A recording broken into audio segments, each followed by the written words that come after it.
শুধু দর্শক, আসসালামু আলাইকুম। আমন্ত্রণ জানাচ্ছি চ্যানেলের সংলাপ অনুষ্ঠানে। রাত পোহালেই ত্রয়োদশ জাতীয় সংসদ নির্বাচন ও গণভোট সকল প্রস্তুতিও সম্পূর্ণ। কেন্দ্রে কেন্দ্রে পৌঁছে গেছে ব্যালট পেপার সহ নির্বাচনী সরঞ্জাম। নিরাপত্তার চাদরে পুরো দেশ, যদিও প্রশাসন বলছে এই কথা। প্রধান নির্বাচন কমিশনার এম নাসির উদ্দিন বলছেন, এবারে নির্বাচন হবে অবাধ, সুষ্ঠু, নিরপেক্ষ, বিশ্বাসযোগ্য। প্রধান উপদেষ্টা ডক্টর মোহাম্মদ ইউনূস বলেছেন, জাতীয় সংসদ নির্বাচন ও গণভোট বাংলাদেশের রাজনৈতিক ইতিহাসে এক অনন্য ও তাৎপর্যপূর্ণ অধ্যায় হিসেবে বিবেচিত হবে। এটি শুধু একটি নির্বাচন বা সাংবিধানিক প্রক্রিয়া নয়, বরং দেশের ভবিষ্যৎ রাষ্ট্র ব্যবস্থা, গণতান্ত্রিক ধারা ও জনগণের সার্বভৌম ইচ্ছার প্রতিফলনের এক গুরুত্বপূর্ণ সন্ধিক্ষণ। এদিকে দীর্ঘ 17 বছর পর নিরাপদ ও উৎসব মুখর পরিবেশে নিজেদের ভোটাধিকার প্রয়োগ করতে মুখিয়ে আছে দেশের প্রায় 13 কোটি ভোটার। কার ব্যালটে গিয়ে পড়বে কালো সিল, কে হচ্ছেন আগামীর বাংলাদেশের কাণ্ডারি, তা হয়তো জানা যাবে আগামী 13 ফেব্রুয়ারি, অর্থাৎ পরশু। দর্শক, তাই আমরা আজকের আলোচনার বিষয় নির্ধারণ করেছি, কে হচ্ছেন বাংলাদেশের কাণ্ডারি। আলোচনা হবে সমসাময়িক বিষয় নিয়েও। আলোচনা করবার জন্য আমাদের স্টুডিওতে আজকে উপস্থিত আছেন মাহবুব আজিজ, সাংবাদিক ও কলামিস্ট। মাহবুব আজিজ, আপনাকে অসংখ্য ধন্যবাদ সময় দেওয়ার জন্য। আছেন জয়নাল আবেদিন শিশির, যুগ্ম সদস্য সচিব, এনসিপি। জয়নাল আবেদিন শিশির, আপনাকে অসংখ্য ধন্যবাদ সময় দেওয়ার জন্য। দর্শক, পুরো অনুষ্ঠান জুড়ে আপনাদের সাথে আছি আমি জয়নুল আবেদিন।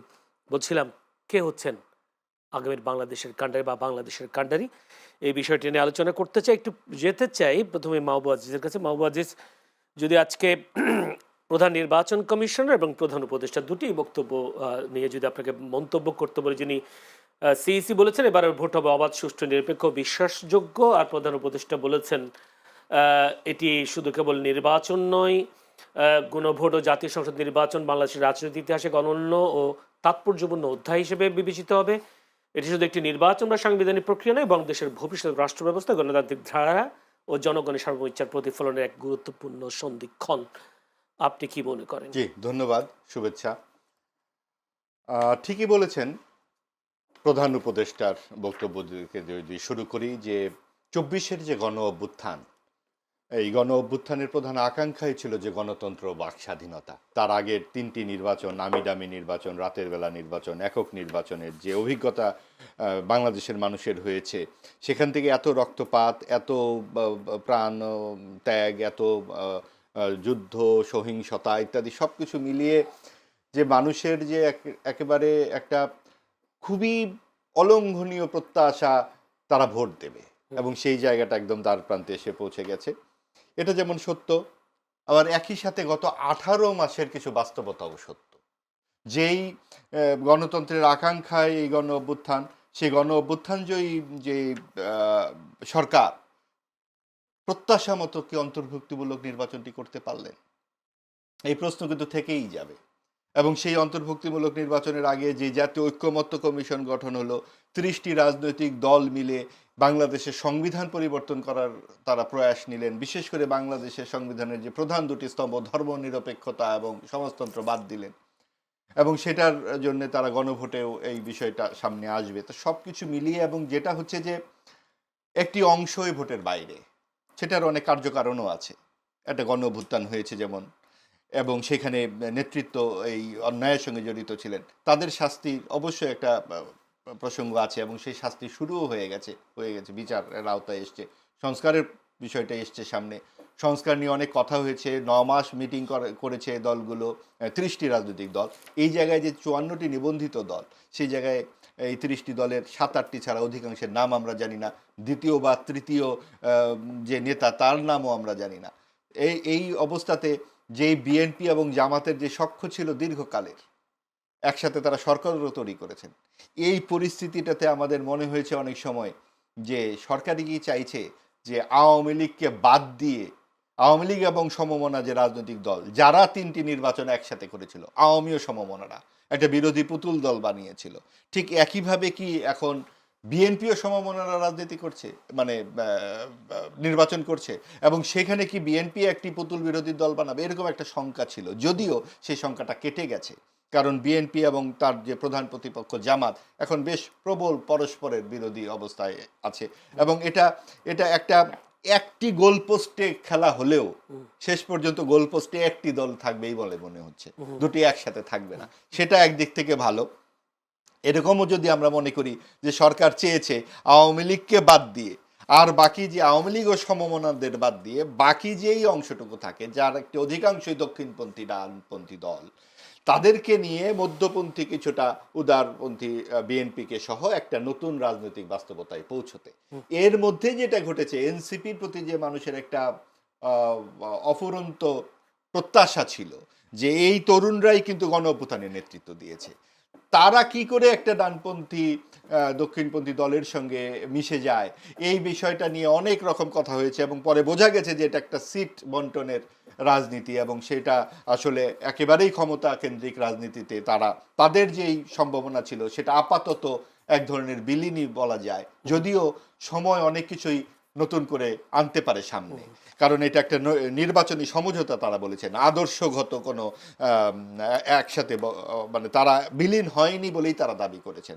যদিও আমরা মনে করি যে তারা যদি সিপিবির সাথে বা বামপন্থীদের সঙ্গে যেত সেটাও তো একটা সমঝোতা হতো না, গিয়ে কিন্তু জামাতের সঙ্গে গিয়েছে, কাজেই কিছুটা নৈকট্য আছেই। তো সব মিলিয়ে এই রকম একটা পরিস্থিতি যে বাংলাদেশে আমরা যতই বলি না কেন উৎসবমুখর একটা নির্বাচন, এরকম নির্বাচন আগে হয়নি, এই কথাটা বোধহয় সম্পূর্ণ সঠিক নয়, কারণ নির্বাচনে একটি অংশ অনুপস্থিত এবং সেই অনুপস্থিতি মনে রেখেও আমরা এইটা বারবারই আমরা যেরকম বলতে চাই যে আপনার যদি 4 ভাই হয়, তার কেউ খুনি হয়, ডাকাত হয় ইত্যাদি রাহাজানির সঙ্গে জড়িত থাকে, আপনি তার পিতার সম্পত্তি থেকে তাকে বাদ দিতে পারেন না, তার জন্য জেল জরিমানা আছে, শাস্তির ব্যবস্থা করে আপনাকে তার তার যে হক সেখানে রাখতে হবে। সেই জায়গাতে এই পরিস্থিতিতে প্রধান যিনি আমাদের সরকারের তিনি যা বলছেন তা হয়তো খণ্ডিত সত্য, তারপরেও এতদিন পর মানুষ যদি ভোট দিতে পারে এবং ভোটটা যদি গণতান্ত্রিক, অবাধ এবং নিরপেক্ষ হয়, সুষ্ঠু হয়, তাহলে এই সরকার এতদিন যা করেছে, যার অনেক অদক্ষতা, অনেক অযৌক্তিক আচরণ তারা করেছে, অনেক যা তাদের নয় তা করেছে, সে অনেক কিছুই বাঙালি বিস্তৃতি পরায়ণ জাতি তারা ভুলে যায়। ধন্যবাদ আপনাকে। অন্তর্বর্তীমূলক নির্বাচন হচ্ছে না এটা তো আপনি দাবি করছেন, যেহেতু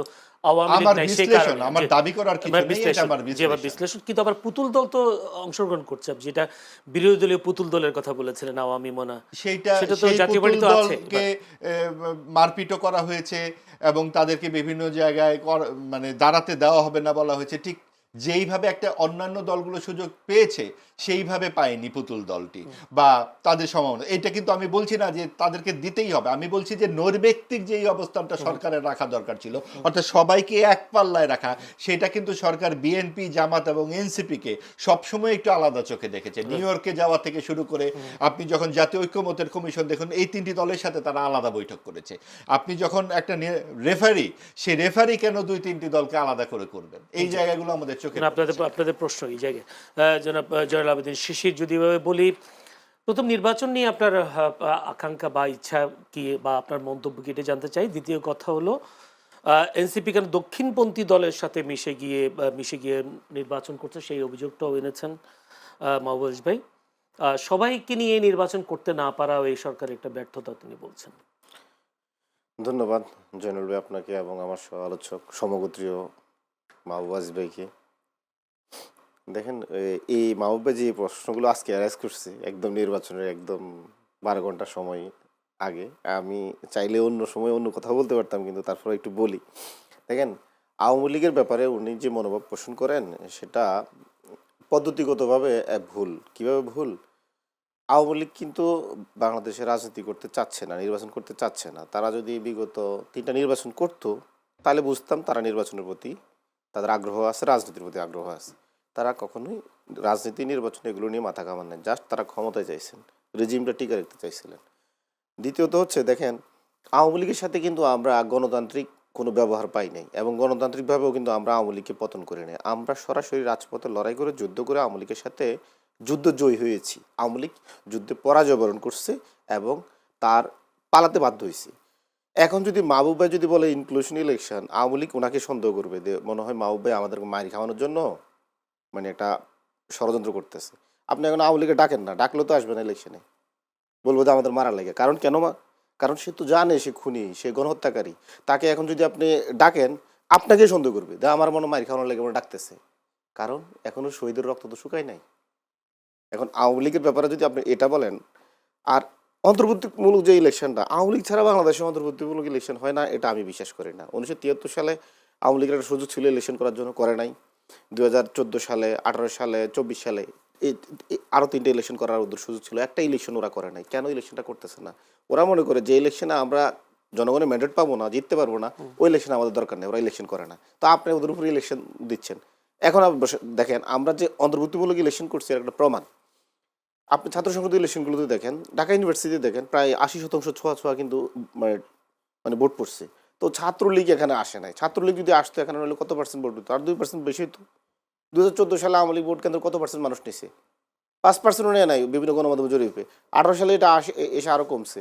24 সালে এটা মানে এসে আরও কমছে। আওয়ামী লীগে তো বাংলাদেশে এখন কোনো ভোটে 2% মানে 3%ও নাই। আর এই যে 2% 3% আছে, তারা সাংগঠনিক রাজনীতি করে। তারা সবাই দেখবেন যে কোনো না কোনোভাবে খুনের সাথে জড়িত। এখন ওদেরকে যদি আপনি ওয়েলকাম করেন, বলবো যে মাহবুব আজিজ ভাই ষড়যন্ত্র করতেছে আওয়ামী লীগের মারি খাওয়ানোর লাগিয়া, ওনার উপরে কি মানে একটা দায়িত্ব দিছে কেউ, বিপ্লবী শক্তি, যে উনি বলবে আসো, আর এরপরে আমাদের বাকিটা মানে শায়েস্তারা করবে বা আমাদের অ্যারেস্ট করবে, আমাদের বিচার করবে। এবং বিচার হলে তো ওদের অনেকের ফাঁসি হবে, ওটা জানে, কারণ ওটা তো সরাসরি মানে ফুটেজ সহকারে আছে, অনেকে গুলি করছে। দ্বিতীয় হচ্ছে উনি যেটা বলেন এনসিপির প্রতি প্রত্যাশা, এবং এনসিপি কেন একটা দক্ষিণপন্থী দলের সাথে গেল, সিট বন্টনের রাজনীতি। আসলে দেখেন, এই প্রশ্নগুলো মৌলিক প্রশ্ন, এগুলো উত্তর আমরা দিছি, বারবার দিছি। এনসিপি শুধু জুলাইকে বাস্তবায়ন করার জন্য, জুলাই যে প্রস্তাবনাগুলো ছিল বা ঐক্যমত কমিশনের, এইগুলো বাস্তবায়ন করার জন্য এনসিপিকে সংসদে যাওয়া ছাড়া বিকল্প নাই।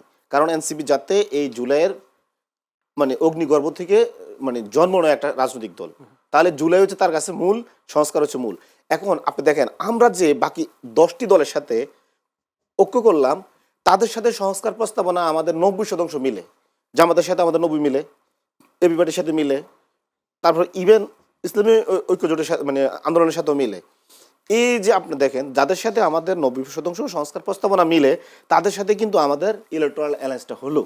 আর যাদের সাথে আমাদের 90% অমিল, তারা হচ্ছেন বিএনপি বা বিএনপি মোনা, বা একটু বাংলাদেশে মানে যারা বামপন্থী রাজনীতি করে। বামপন্থী রাজনীতির প্রতি আমার বিদ্বেষ নেই, তাদের ব্যক্তিগতভাবে তারা ওই মধ্যে দিতে পারে। দেখেন তো, বামপন্থী রাজনৈতিক দলগুলোর সাথে আমাদের বা বিএনপির সাথে আমাদের 90% কিন্তু আমাদের সংস্কার প্রস্তাবনা আমরা যে মতামত দিচ্ছি অমিল। তাহলে আমি তো পদ্ধতিগত ভাবে ওদের সাথে যাইতে পারতেছি না। এখন আমার তো জুলাইকে বাস্তবায়ন করতে হবে। এখন জুলাই বাস্তবায়ন করার জন্য যাতে আমার মাসেল পাওয়ার নাই, মানি এস্টাবলিশমেন্ট নাই, মিডিয়া এস্টাবলিশমেন্ট নাই, তাহলে আমি তো আমার যারা সংস্কার প্রস্তাবের সাথে ঐক্য করেছে, আমার চিন্তার সাথে ঐক্য করেছে, তার সাথে তো আমি অ্যালাই করতে পারি, কারণ আমার সংসদে পাস করতে হবে। আবার আপনি যদি সংসদের বাইরে থাকেন, এটা কিন্তু এক্সিকিউশন করতে পারবেন না, কারণ সমস্ত সংস্কার প্রস্তাবনা কিন্তু পাশ হবে কিন্তু সংসদে। তাহলে আপনি সংস্কার মানে আপনার সংসদের বাইরে থাকারও সুযোগ নেই। তাহলে আমাদেরকে কিন্তু একটা রাজনৈতিক ঐক্য করা লাগছে, এবং আসন সমঝোতা যাওয়া লাগছে। যে আসন সমঝোতা কেন গেলাম আমরা? এখন আমরা তো অনেকে বলে তোমরা আলাদা থাকতা, সারা বাংলাদেশে একটি সিটও না পেলে তোমরা শক্তি থাকতা, কিন্তু মানে আপনার সংসদ তো আমার মানে নাগালের বাইরে থাকতো, আমি তো এই সংস্কার প্রস্তাবগুলো পাস করতে পারতাম। কিন্তু আপনাদের বিরুদ্ধে একটা অভিযোগ যে আপনারা জুলাই সনদে স্বাক্ষর করলেন না, কিন্তু আবার জুলাই সনদ এটা বাস্তবায়নের কথা। এটা চমৎকার প্রশ্ন করছেন। এই প্রশ্নটা উত্তর মানে দরকার, আমি অনেক জায়গায় বলছি। দেখেন, আমরা কেন জুলাই সনদে মানে স্বাক্ষর করি নাই, এটা কিন্তু আমরা বারবার বলেছি। দেখেন, জুলাই সনদটা কিভাবে বাস্তবায়ন হবে এর কিন্তু কোনো রোডম্যাপ কিন্তু সরকার দেয় নাই। কেন দেয় নাই? বিএনপি চাপে পড়ে। বিএনপি সব জায়গায় নোট অফ ডিসেন্ট দিয়ে রাখছে, সব জায়গায় দেখবেন, যত মানে বেশিরভাগ মৌলিক সংস্কারগুলোতে।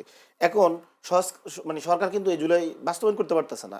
অনেকটা হচ্ছে এরকম, আপনি আমার এই সাদা কাগজটা দিয়ে দিলেন, সাদা কাগজের মধ্যে আপনি আমার সইটা নিয়ে নিচ্ছেন, এরপরে কি লিখবেন আমি কিছুই জানি না, জাস্ট আমাদের সই মানে নিয়ে নিচ্ছেন। তো আমি তো এটা করতে পারি না, কারণ আমি তো জুলাইয়ের মানে শহীদের রক্তের সাথে আমার কমিটমেন্ট আছে। আপনি কিভাবে বাস্তবায়ন করবেন সেটা দেখেন। এখন বাস্তবায়ন হচ্ছে সংসদে। এখন আমার থেকে যদি আপনি 1012 সাইন নেন, এটা কিন্তু বাস্তবায়ন হচ্ছে না। সাইন করাটা কি ভুল ছিল? আমি মনে করি যারা সাইন করছে তাদের সন্তুষ্টি হয়তো হয়েছে, আমি কারো প্রতি ব্যক্তিগতভাবে বলবো না, কিন্তু এনসিপি যে মৌলিক জায়গায় সাইন করে নাই, এর একটা ভিত্তি আছে, এবং এটা মানে স্ট্রং ভিত্তি আছে, যেটা বাস্তবায়ন না হওয়া পর্যন্ত। আপনার আরেকটা জিনিস আমি আপনার বলি, অনেকেই মনে করে যে এনসিপি মানে সাইন করে নাই, কিন্তু এনসিপি কেন আবার জুলাই নিয়ে কথা বলে। আপনি দেখবেন শেখ হাসিনা 5 আগস্ট পালিয়ে যাওয়ার পর থেকে, এরপরে দেখবেন 7 আগস্ট নয়াপল্টনে বিএনপি মহাসচিব একটি মহাসমাবেশে বলেছিলেন 3 মাসের মধ্যে ইলেকশন দেওয়া লাগবে। তখন existing political party, registered unregistered সকল মিলে 63টা পলিটিক্যাল পার্টি যারা বিএনপির সাথে অ্যালাই করতো, ইনক্লুডিং জামাত ইসলামী, কেউ কিন্তু দ্বিমত করে নাই। সবাই কিন্তু ওই নির্বাচনের প্রতি মনসম্মতি ছিল 3 মাসের মধ্যে, মানে প্রতিবাদ করে নাই মানে তো মনসম্মতি। কিন্তু একমাত্র জুলাই শক্তি বলতে এনসিপি না, সকল জুলাই শক্তি কি তারাই বললো যে 1400 ছাত্র জনতা জীবন দিচ্ছে শুধুমাত্র একটি ক্ষমতা হস্তান্তরের জন্য না, রাষ্ট্রের মৌলিক সংস্কার দরকার, মৌলিক পরিবর্তন দরকার। এই যে আপনি সংস্কার দেখতেছেন আজকে পর্যন্ত, যে জুলাই নিয়ে যত মানে সংস্কারের আলাপ আয়োজন যা দেখতেছেন, এটা কিন্তু এই জুলাই যুদ্ধের কারণে হয়েছে। জি, তো জি। সুতরাং আমাদেরকে সংস্কার বিরোধী বলার কোনো সুযোগ নাই, যে পর্যন্ত আসছে সেটার মধ্যে আমাদের অনেক অবদান আছে। জি, ধন্যবাদ আপনাকে। জনাব মাহবুব আজিজ, আপনি ইনক্লুসিভ নির্বাচনের কথা বলছেন, অন্তর্বর্তীমূলক নির্বাচনের কথা বলছেন, মানে আওয়ামী লীগ ছাড়া অন্তর্বর্তীমূলক নির্বাচন হবে না সেটাই আপনি মনে করছেন, বিশ্লেষণ করছেন। কিন্তু ওনার এক যে বক্তব্য যে আপনি এই মুহূর্তে আওয়ামী লীগকে ডেকে নির্বাচনে আনা মানে হচ্ছে তাদেরকে মার খাওয়ানোর জন্য, জনগণের মার খাওয়ানোর জন্য আপনি বিচারের মুখোমুখি করানোর জন্য এটা মানে যারা পালাইছে চেষ্টা করছেন বলে সেটা বলছেন। আচ্ছা, বিষয়টা হচ্ছে আওয়ামী লীগের আমলে যখন এইভাবেই নির্বাচন হতো, তারা যখন নির্বাচন করতো, তখন বলা হলে বলতো আপনি বিএনপি জামাত। এখন যখন তারা নির্বাচন করছে আমরা এবং মামুরা, তখন বলা হবে আপনি আওয়ামী লীগ এই করতে চাচ্ছেন। এটা তো একই কথা। তখন যে কথা হতো রাজনৈতিক পরিসর থেকে একই রকমই কথা বলা হবে। যেটা বলা হচ্ছে যে অন্তর্ভুক্তিমূলক নির্বাচন মানে হচ্ছে সবাইকে, সব রাজনৈতিক দল অংশগ্রহণ করবে, তারা যদি না পারে, তারা যদি না, সেটা তাদের ব্যাপার। সেটা তো আর এই সরকারের ব্যাপার ছিল না। অন্তর্বর্তীকালীন সরকারের কাছে এটা আমাদের প্রত্যাশা ছিল, সেটা তারা করেনি। এবং সেইটা না করার পিছনে অনেকগুলো রাজনৈতিক কারণ আছে। রাজনীতির সবচেয়ে বড় রাজনীতি হচ্ছে উগ্র সাম্প্রদায়িক যে রাজনীতি, সেটাকে এখানে পেলে পুষে বড় করা হয়েছে। কারণ আপনি দেখেন মৌলিক পরিবর্তনের যে কথা বলা হলো, 18 মাস ধরে কি মৌলিক পরিবর্তন আমরা রাষ্ট্রে দেখলাম? সবচেয়ে উচ্চারিত কি শব্দগুলো? নতুন রাজনৈতিক বন্দোবস্ত, ভারতীয় আধিপত্যবাদ। আমরা কি কি মৌলিক পরিবর্তন দেখেছি? মুক্তিযুদ্ধের স্থাপত্য ভাঙা, ইতিহাস বিকৃতি, লাগাতার মাজার ভাঙা, আপনার মানুষকে অপদস্থ করা, একে ভারতীয় দোসর তাকে ভারতীয় দোসর বলে মব সন্ত্রাস করা, যেই মব সন্ত্রাস বাংলাদেশে এইভাবে কখনোই আমরা দেখিনি। আইন নিজের হাতে তুলে নেওয়া, এই অদক্ষ যে সরকার আমরা দেখলাম, সেই পিক অ্যান্ড চুজ করলো। ধানমন্ডির 32 নম্বর আপনার বুলডোজার দিয়ে কয়েক দফা ভাঙা হলো, গণমাধ্যমে হামলা হলো, ছায়ানোট উদিচিতে হামলা হলো। এগুলো কি বোঝা যায়? বিসিএস পরীক্ষায় প্রশ্নপত্র লেখা হলো যে হানাদার বাহিনী, সেখানে পাকিস্তানি বাহিনী লেখা হলো না। মুক্তিযুদ্ধকে বলা হয় প্রতিরোধ যুদ্ধ। এই সব কিছু দেখে আমাদের কি মনে হয় যে এইখানে একটা মুক্তিযুদ্ধের যে সপক্ষের রাজনীতি, এইটাকে মুক্তিযুদ্ধ শব্দটা আপনি কোথাও শুনবেন না। আপনি জুলাই অবশ্যই গুরুত্বপূর্ণ, এটা তো আমাদের চোখের সামনে এই রক্তাক্ত ঘটনা ঘটেছে, কে না অস্বীকার করবে সেটা? ঠিক একইভাবে মুক্তিযুদ্ধকে কেউ অস্বীকার করছে বাবু আজিজ? কোথায় শব্দ আপনি শুনেন? এই গত 18 মাসে মুক্তিযুদ্ধের নামটি বিসিএস পরীক্ষা থেকে উঠে গেল। আপনি দেখুন না, আপনি যখন বলছেন শহীদের রক্ত শুকায়নি, মুক্তিযুদ্ধের শহীদের রক্ত শুকিয়েছে। এখানে 30 লক্ষ শহীদের যে হত্যার দায়ে যেই অভিযুক্ত রাজনৈতিক দলটি গত 70 বছরের ইতিহাসে সবচেয়ে প্রবল আকার ধারণ করলো, সেইটা কি? কার প্রশ্রয়ে? সরকার কি এই প্রশ্রয় দেয়নি? আপনি দেখুন যে মুক্তিযুদ্ধের সপক্ষের শক্তি যেই পরিচিত রাজনৈতিক দলগুলো এই নির্বাচনে অনুপস্থিত বিএনপি ছাড়া। এবং সেইখানে এনসিপি তো 1 বছরের পূর্তি একটা দল, তাদের ব্যাপারে আমাদের এই ব্যাপারে কোনো অভিযোগই নেই। বরং যে তারাও তো মুক্তিযুদ্ধের পক্ষে। অবশ্যই তারা মুক্তিযুদ্ধের পক্ষে, এবং এই মুক্তিযুদ্ধের পক্ষে বলে কারণ তারা 2 আগস্ট, 3 আগস্ট, 4 আগস্ট যে গান তাদের কণ্ঠে শুনেছি, এটা তো আমাদের জীবদ্দশায় অনন্য অভিজ্ঞতা। এটা শুধুমাত্র এনসিপি কিন্তু সেই গান গায়নি, বামরা গিয়েছে, আওয়ামী লীগেরও অনেকরা গিয়েছে, সেখানে গিয়েছে। বিএনপি তো 12 বছর আন্দোলন করেছে, সবচেয়ে বড় আন্দোলন করেছে এই আওয়ামী লীগের বিরুদ্ধে বিএনপি। 50 লক্ষ কর্মীর বিরুদ্ধে 12 বছর ধরে তারা মামলা করেছে এবং তাদেরকে বাড়ি ঘরে যেতে দেয়নি 12 বছর। এই এনসিপির যারা নেতৃবৃন্দ, তারা তো কোটা আন্দোলন থেকে এসেছে কয়েকদিন। তার আগে যখন 14 নির্বাচন হয়েছে, একক নির্বাচন, 18 নির্বাচন হয়েছে, আমরা বিশ্ববিদ্যালয়ের ছাত্রদেরকে কিন্তু প্রতিবাদী অবস্থায় দেখি নাই। সেই প্রতিবাদী অবস্থায় কিন্তু বিএনপিই করেছে। এগুলো সত্য কথা বলতে হবে তো। কিন্তু তারপরেও এই তরুণদেরকে আমরা অবশ্যই তাদের কৃতিত্ব থেকে কোনোভাবেই বঞ্চিত করতে পারি না। যেমন আমরা বঞ্চিত করতে পারি না 71-এর মুক্তিযোদ্ধাদেরকে। এবং যেই জায়গায় আমরা মুক্তিযুদ্ধের ভাস্কর্যের কথাগুলো আপনার মনে আছে? আপনার মনে আছে ইতিহাস বিকৃতির কথা? আপনার মনে আছে রিসেট বাটনের কথা? আপনার মনে পড়ে যে এনসিপির যেই প্রধান নেতা যে জাতির উদ্দেশ্যে ভাষণ দিলেন, সেখানে 3টি বাক্য আছে যে আমাদেরকে ভারতের সাথে আধিপত্যবাদী যে আচরণ, তাদের সাথে আমাদের বারবার ভারতের কথা বলা হচ্ছে, পাকিস্তানের সঙ্গে আমাদের সম্পর্ক থাকেনি ইত্যাদি। পাকিস্তানের সাথে বা ভারতের সাথে আমাদের কেন বিশেষ সম্পর্ক থাকবে? কোনো দলের সাথেই তো যেই স্লোগানটি ছিল তাদের, পিন্ডি না ঢাকা, ঢাকা ঢাকা, দিল্লি না ঢাকা ঢাকা। এখন তো আর পিন্ডি শোনা যায় না, এখন তো শুধু দিল্লি আর ঢাকা শোনা যায়। কাজে এই যে পাকিস্তানের সাথে যে প্রীতির সম্পর্কটি, এটা তো অপ্রয়োজনীয়। যেমন অপ্রয়োজনীয় ভারতের সাথে অহেতুক প্রীতির সম্পর্ক। আমরা কারোর সাথেই অহেতুক প্রীতির সম্পর্ক করা উচিত হবে না। ধন্যবাদ জয়লাভিদি শিশির। আমরা জানি নির্বাচনের আগের দিনে এরকম টাকার ছড়াছড়ি আমরা প্রায় দেখতাম। এখনো কি আপনি দেখেন কিনা? আজকেও আমরা দেখলাম জামায়াতের একজন আমির, তিনি অনেকগুলো টাকা নিয়ে তিনি আটক হয়েছেন ঠাকুরগাঁও সম্ভবত। এবং সেই সাথে আজকে আবার দেখলাম কুমিল্লা 14 গ্রামেও ধানের শীষের প্রার্থীর পক্ষেও টাকা দেওয়ার একটা ভিডিও দেখলাম। এই টাকার ছড়াছড়ি জামায়াত, বিএনপি, এনসিপিও করছেন নাকি? দেখেন, প্রথমত হচ্ছে যদি এই ধরনের কেউ নির্বাচনে ভোট টাকা দিয়ে কেনার চেষ্টা করে, যেই দলের হোক, আপনি তো প্রায় সব দলের কথাই বললেন, এনসিপির কথা এখনো আমরা গণমাধ্যমে দেখি নাই। আমি মনে করি ইলেকশন কমিশন তার যে আচরণবিধির যে আইন আছে, আইন অনুযায়ী শাস্তি নেবে। এই ব্যাপারে আমাদের একদম স্ট্যান্ড। কেউ যদি এটা করে, যেই করে সেটা অন্যায়, যে দলে করে সেটা অন্যায়। আমরা বিভিন্ন দল থেকে শুনতে পাচ্ছি এখন এগুলো অভিযোগ আকারে আসছে, রিটার্নিং কর্মকর্তারা এগুলো সিদ্ধান্ত নেবেন বাকিগুলো। যেহেতু হচ্ছে এখানে ওই আমি মাহবুব আসবে যে একটা বললেন, মানে আওয়ামী লীগের একটা রাজনৈতিক দল বললেন, আসলে আমি কোনোভাবেই পারতেছি না আওয়ামী লীগের রাজনৈতিক দল হিসেবে মানতে। কারণ আওয়ামী লীগ নিজে রাজনৈতিক দল হিসেবে নিজেকে মনে করে না। এবার আপনি যদি আওয়ামী লীগের রাজনৈতিক দল মনে করেন, তাহলে আওয়ামী লীগ মনে করে তারা হচ্ছে এখানে ভারতের মানে কায়েমি শক্তি। তারা স্পষ্ট বলেছে ভারত আছে আমরা আছি, ভারত নাই আমরা নাই। তো এখন কি হয়েছে? তাহলে ওরা কি, এটা কি রাজনৈতিক দলের কোনো ভাষা হইতে পারে? আপনার মানে বিমান দিয়ে আমাদের শিশুদেরকে হত্যা করেছে আওয়ামী লীগ। আর যদি আওয়ামী লীগ যদি রাজনৈতিক দল হিসেবে নিজেকে মনে করে, তাহলে আওয়ামী লীগ তো আত্মপক্ষ সমর্থন করে আদালতে আসতে হবে যে হ্যাঁ আমি দোষী না, আমাকে হয়রানি করা হচ্ছে, আমি আদালতের কাছে আসতে চাই। তো যারা অপরাধী না তারা আদালতে আসুক না, তাদের বিচার হওয়ার পরে তারা রাজনীতি মানে যদি হয় যে হ্যাঁ তারা নির্দোষ, তারা রাজনীতি করবে। তারা তো কিছুই করতেছে, তা পালাই বেড়াচ্ছে। আর হচ্ছে আমাদেরকে বাংলাদেশে শ্রীলঙ্কার তামিল টাইগারদের মতন তারা সশস্ত্র বিপ্লব করবে।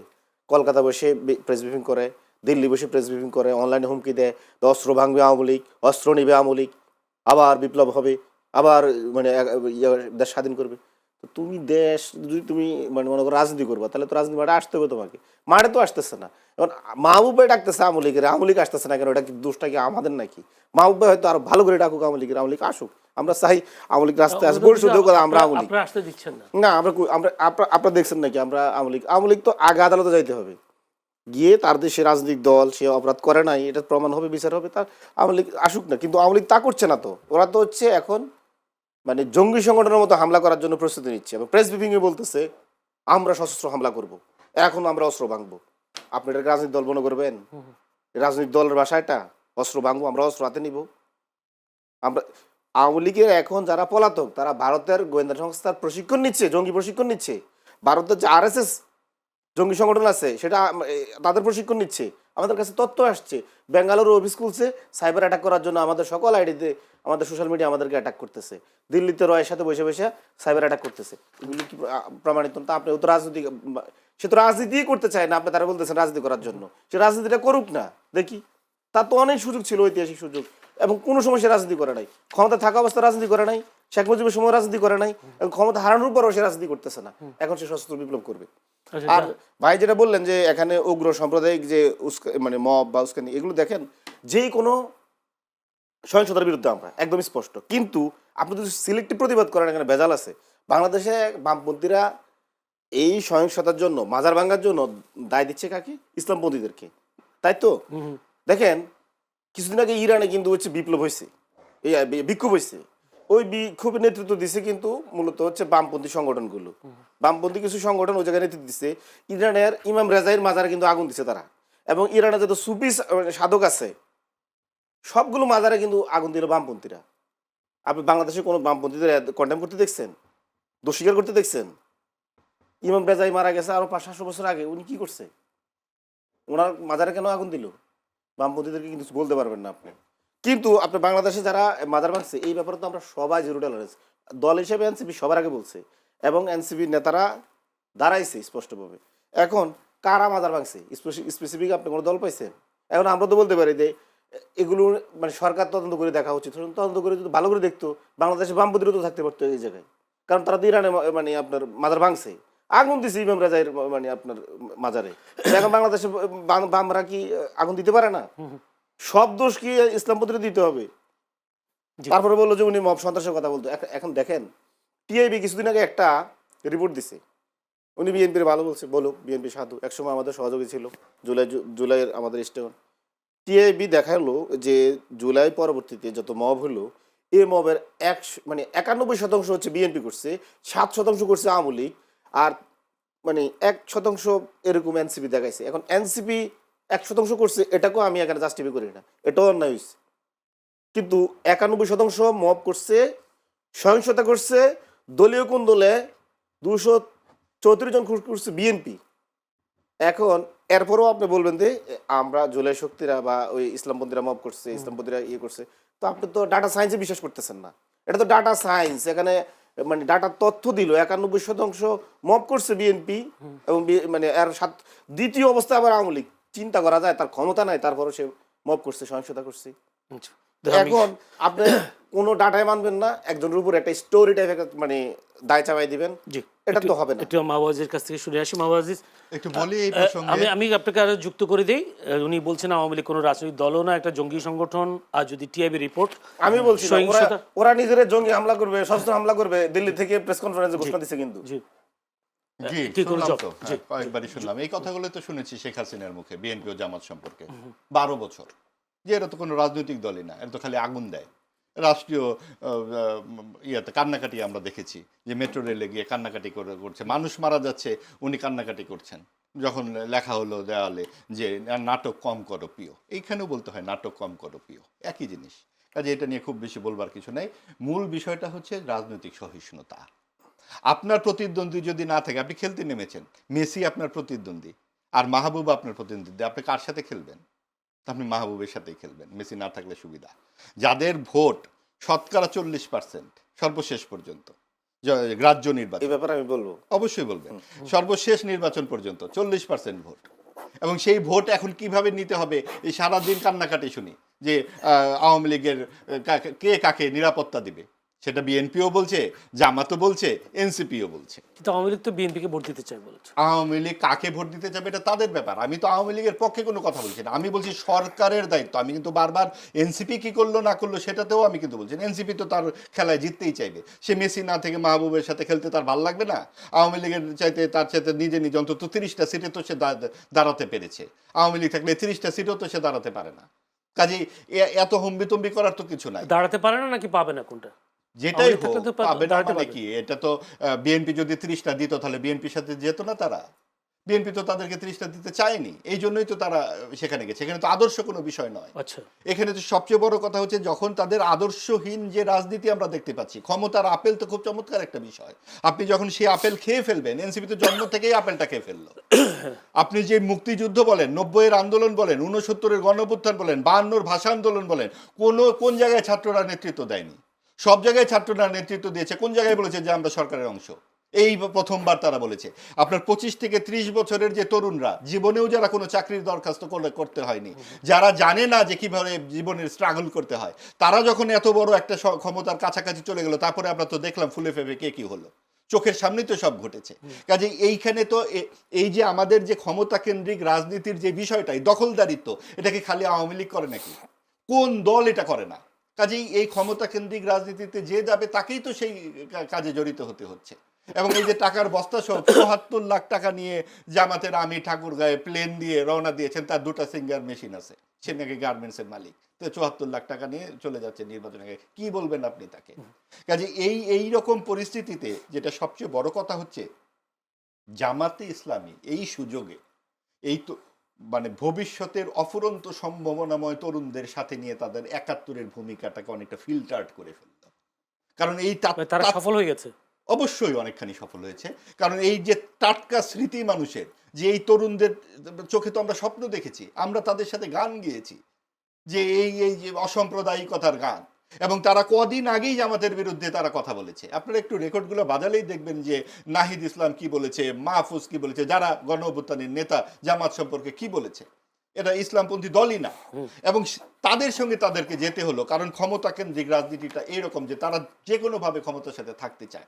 জামাতকে ক্ষমতায় যাবে, তাহলে ক্ষমতা কেন্দ্রিক রাজনীতি মানে কি? থাকতে চাওয়া মানেই যে চলে যাবে তা তো না। তাদেরকে তো একটা ট্রেন ধরতে হবে, তারা তো নির্বাচনে অংশগ্রহণ করতে হবে, তারা নির্বাচনে অংশগ্রহণ করছে। এখন বিষয়টা হচ্ছে কে জিতবে কে হারবে সেইটা তো আমরা বলতে পারি না। আমরা যেটা বলতে পারি যে সরকারের ইন্টেনশন কি। সরকার প্রথম দিন থেকেই এই আওয়ামী বিরোধিতা করেছে, ভারতীয় আধিপত্যবাদের কথা বলেছে, এবং একটা রাজনৈতিক দলের একটা রাজনৈতিক দলের নেতা, উনি রাজনৈতিক বক্তব্য দিতেই পারেন, কিন্তু সরকার কেন এভাবে রাজনৈতিক দলের মতো কথা বলবেন?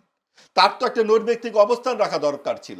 আপনি যখন এই এত বিপুল পরিমাণ সমর্থকদেরকে আপনি নির্বাচনের বাইরে রাখতে পারেন কিনা, এবং এই জায়গাতে যে ঘটনাগুলো ঘটেছে আপনি দেখুন যে আগামী যে সংসদ হতে যাচ্ছে, সরকার এবং বিরোধী দল দুই দলেরই কিন্তু খুব গুরুত্বপূর্ণ দায়িত্ব আছে।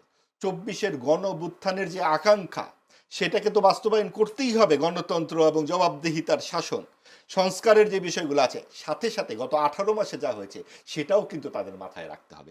এই মব সন্ত্রাস তাদের বন্ধ করতে হবে, আইন নিজের হাতে তুলে না। আমরা আম্মারকে দেখেছি রাজশাহী বিশ্ববিদ্যালয়ে 6 জন শিক্ষকের নিজে পদত্যাগপত্র লিখে নিয়ে গেছে যে ভাই স্যার আমাদের এত কষ্ট করে আপনার পদত্যাগপত্র লেখার দরকার নাই, আপনি লিখে ফেলেন। আমরা এটা অহরহ দেখেছি, শিক্ষকদেরকে এই অপমান। এটা কারা করেছে? আমরা বিভিন্ন জায়গায় যে একদম মব সন্ত্রাসগুলো দেখেছি, চোখের সামনে যে 32 নম্বর কারা ভেঙেছে, এবং 3বার বুলডোজার কি পকেটে নিয়ে যাওয়া যায়? 32 নম্বর কারো পৈতৃক সম্পত্তি, আমাদের দেশের ইতিহাস, ঐতিহ্য, এগুলোর প্রতি এত এত কেন রাগ? 8 বছরের একটি শিশুকে গুলি করা হয়েছে, ওটা গুলি নয়, ওটা ইতিহাসের অংশ নয়। গুলির দাগ কেন আপনারা মুছে দিতে চান? 24-এর দাগগুলো যদি মুছে দিতে চায় আগামী কোনো সরকার, আমরা সেটার প্রতিবাদ করব না? তাহলে আপনি কেন সেই 15ই আগস্টের একটা 8 বছরের ছেলে সহ 22 জন সদস্য একটা পরিবারের আপনি গুলি করে মেরে ফেলবেন? সেই ওয়ালে এই দাগগুলো ছিল, সেগুলো কেন আপনার এত গায়ে লাগে? কাজেই এই হত্যাকাণ্ডগুলো কোথার থেকে এসেছে? যে ইসলামপন্থী পাকিস্তানকে ভেঙে বাংলাদেশ এবং হিন্দুত্ববাদী ভারত থেকে আলাদা করা বাংলাদেশ, এই অসাম্প্রদায়িক বাংলাদেশটাকেই তো আপনাদের সহ্য হয় নাই। কারণ আপনি দেখেন হিন্দুত্ববাদী ভারত, বিজেপি হিন্দুত্ববাদী ভারত তৈরি করছে, ওখানে পাকিস্তান গত 50 কেন 70 বছরের ইতিহাসে তাদের কোথায় গণতন্ত্র? সেই জায়গা থেকে বাংলাদেশ এই কয়েক বছরে কিন্তু তাদের গড় আয় পাকিস্তানের ডাবল করে ফেলেছে, কারণ এখানে গণতন্ত্র ছিল।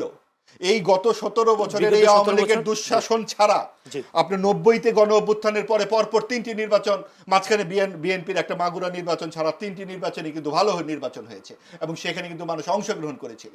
এবং এই জবাবদিহিতাটা যদি আমরা নিশ্চিত করতে পারি, আমাদের বাংলাদেশের অফুরন্ত প্রাণশক্তি, এবং সেই কারণেই এনসিপির প্রতি আমাদের কিন্তু আগ্রহ ছিল অনেক বেশি, যে তারা বামপন্থীদের সাথে মিশে বাংলাদেশের চেহারাটা বদলে ফেলবে। ধন্যবাদ জনাব জয়নাল আবেদিন শিশির।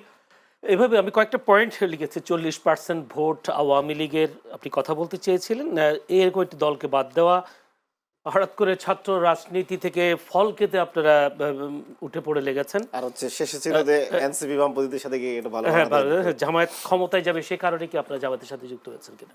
আচ্ছা, মাহবুবের সর্বশেষ প্রশ্নটা যেটা ছিল যে আক্ষেপটা, যে এনসিপি বামপন্থীদের সাথে গিয়ে একটা ভালো বাংলাদেশ উপহার দিতে পারতো, এই ব্যাপারে আমার খুব একটা দ্বিমত নাই। তবে আমার মানে আমারও একটা আক্ষেপ, বামপন্থীরা বিএনপির সাথে এখন ঐক্য করে, বিএনপির সাথে নিজেরা গায়ে পড়ে যায়, বিএনপির সাথে মিটিং করে।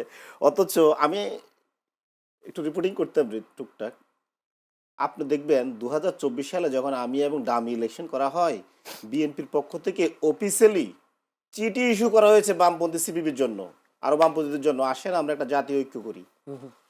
বিএনপি কান্নাকাটি করছে জাতীয় ঐক্যের জন্য। ঐক্য তো করে নাই বামপন্থীরা, ওই চিঠির জবাবটাও দেয় নাই, আর অফিসিয়ালি কোনো মিটিংও করে নাই। আপনি ক্রস চেক করেন, আমি দায় নিয়ে বলতেছি। আর এখন বামপন্থীরা বিএনপির সাথে ঐক্য করতেছে, এবং সকল বামপন্থীরা বিএনপির ঘাড়ে উঠে গেছে। উঠুক, ভালো কথা। এখন আপনারা তো বিএনপির সাথে চলে গেছেন, কোন বিএনপির সাথে? যে বিএনপি হচ্ছে জুলাই সংস্কারটা সেভাবে চায় না, সে জুলাইয়ের পক্ষে মুখ দিয়ে হা বলে, কিন্তু পদ্ধতিগতভাবে প্রায়োগিকভাবে সে জুলাই নায়ের পক্ষে, এবং সে সব জায়গায় নোট অফ ডিসেন্ট দিয়ে রাখছে। কোন বিএনপির সাথে আপনি যাচ্ছেন? অন্যদেরকে ট্যাগ দিচ্ছেন উগ্রবাদী, অথচ আপনি ওই বিএনপির সাথে যাচ্ছেন যে বিএনপি দলীয় কোন দলে 234 জন খুন করে, সেটা উগ্রবাদ নয়।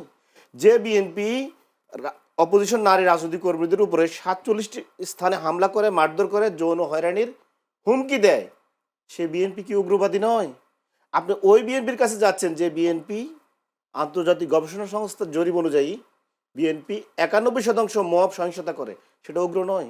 আমি বাংলাদেশে বামদের খুব একটা অভিযোগ নাই, কিন্তু আমার বাংলাদেশে উগ্রবাদ যদি বলেন, উগ্রবাদ কিন্তু বামপন্থাদের মধ্যেও কিছু ছিল, কম বেশি ছিল। হয়তো তারা বড় রাজনৈতিক দল নাই, এই জন্য আমরা এদেরকে অনেক কিছু আমরা ওভারলোক করি। আপনি নকশাল আন্দোলন, এটা কি উগ্রবাদ ছিল না? সরবরাহ আন্দোলন কি ছিল? এগুলো কি গণতান্ত্রিক আন্দোলন ছিল? প্যাটার্ন বলতে পারেন যে হ্যাঁ আমার আন্দোলন ছিল মেহনতি মানুষের মুক্তির জন্য, কিন্তু সেটা কি সশস্ত্র আন্দোলন ছিল? এর মধ্যে উগ্রবাদ ছিল? আপনি পুরোপুরি বলতে পারবেন না যে আপনি উগ্রবাদ মুক্ত ছিলেন এই জায়গায়। বাংলাদেশ ইসলাম পদ্ধতি ডিফেন্ড করা আমার এখানে মূল কাজ না। উনি আর একটা জিনিস বললেন যে আমরা শেখ মুজিবের 32 নম্বর কেন ভাঙছি। শেখ মুজিব তো ঐতিহাসিক দায় আছে। হ্যাঁ, ওখানে তো বাংলাদেশ শিশু- তৈরি ওখানে তো করেছেন, এই শিশু জন্যই তো ঐতিহাসিক হত্যা দায় হয়েছে। বটে। আমার পাকিস্তান থেকে বাংলাদেশ তাহলে বানিয়েছে, বাইরে কথা বলতে ঐতিহাসিক দেন, দায় আমি তো। পরে বলি ভাই, শেষ না করি। না ঠিক আছে, না, না, না, আমি একটু নির্বিচ্ছিন্ন বলি। বল। ধরেন শেখ মুজিবের যে ঐতিহাসিক দায়টা দেখেন, 1971 থেকে 75 তিনি তো মুক্তিযুদ্ধ করেন নাই। উনি আসলেন, দায়িত্ব নিলেন, রাজনৈতিক কর্মীদের উপরে নিপীড়ন শুরু করলেন। বামপন্থীদের উপরে তো করছে, বা যারা শিকি বাম সেমি বাম, এই যে জাসদ পুরোপুরি বাম না, বামরা আবার এদেরকে বলে যে মানে জাতচ্যুত বাম, শিকি বাম বলে, কেউ বলে কুসুম কুসুম বাম বলে তাদেরকে নিপীড়ন করে নাই। টোটাল রাজনৈতিক কর্মী 30,000 রাজনৈতিক কর্মী খুন করছে।